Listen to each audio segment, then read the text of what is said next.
Hello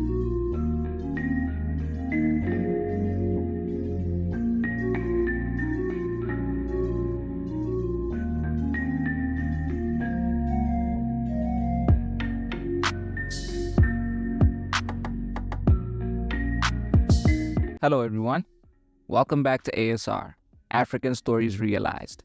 This is our weekly review of Queen Modjadji Season 1. Don't forget to like and subscribe. Let's get into it. Episode 3 picks up with an 18-year time jump as the once drought-ridden Modjadji settlement has visibly been transformed by cycles of rainfall. We are then introduced to the rainqueen, Maselokwane, on the eve of her 18th birthday. Meanwhile, Tsugudini visited Kadikolo in an attempt to find out how her daughter was doing and help prepare her for her 18th birthday and potential coronation. However, Kadikolo coldly shut her down, revealing that Tsugudini's sister, Keale, regularly stopped by to help prepare her. At a royal council meeting, Tsugudini confronted her father in front of the council for not living up to his promise, revealing he had failed to return her mother's land to her.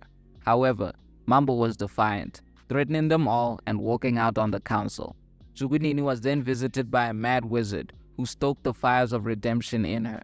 He instructed her to steal the sacred rain beads before Maselokwane's 18th birthday. They made a blood pact that he would be Tsugudini's advisor, and she quickly went on to steal the beads, which nobody noticed. Meanwhile, Kadikolo warned Maselokwane about the potential resistance she will face from the Royal Council of Men when her time to be queen comes.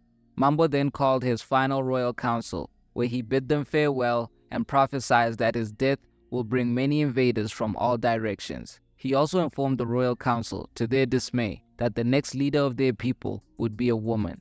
On the day of Maselokwane's 18th birthday, she was crowned as the queen of her people. However, the episode ends with Mambo taking his own life in a death ritual. R.I.P. to Mambo, and big up to the actor who played the Mad King, Thabo Bubape. You can tell he was very dedicated to this role, and not one time did he break character. It's been his show for most of the 3 episodes so far, but now we venture into the unknown. I'm not sure exactly what Tsugudini and her new advisor are plotting by stealing the sacred beads, but she clearly made a deal with the devil. Can you blame her though? Not only did Mambo fail to return her mother's land to her, but it was revealed that her sister Keale, who refused to bear the Rain Queen, had daily access to Maselokwane when she didn't. The character's motivation is very strong. Mambo's prophecy was an interesting one because it's prominent in historical accounts. It is said that Mambo's prophecy about the black and red ants was a prediction of the subsequent invasions by the Europeans and the surrounding tribes, like the Bapedi, which the show has already set up for us nicely, using King Mambo's last son, Mamaila.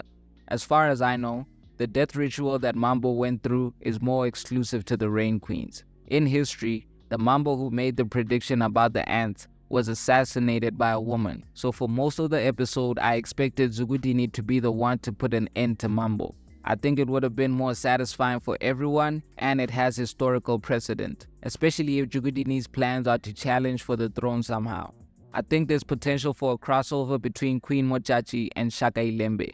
Mambo's prophecy puts the show right in the middle of Shaka's age of conquest, toward the end of the Mfekan, and according to legend, Shaka left Queen Modjadji's tribe untouched and revered her rainmaking abilities. He even used to send them black cattle to pay tribute to the first Rain Queen, calling her the rainmaker of rainmakers. This also makes sense because remember at the beginning of Shaka Ilembe there was a big drought. So I don't think the drought was just in the Modjadji settlement area. I think it was just around most of southern Africa basically. Apparently it was a barren drought which coincided with the Mfekan. I think we would all appreciate a crossover episode, and it's possible, especially since Mzansi Magic is responsible for both shows. I know they have different directors, but these stories are connected, and it'll be a missed opportunity if Shaka Ilembe and Queen Modjadji don't cross over. I do want to add that I think our Mambo Mukoto is a combination of different Mambos from history. Mambo actually means king, so there were a lot of Mambos all related to or descendant from the Monomotapa kingdom.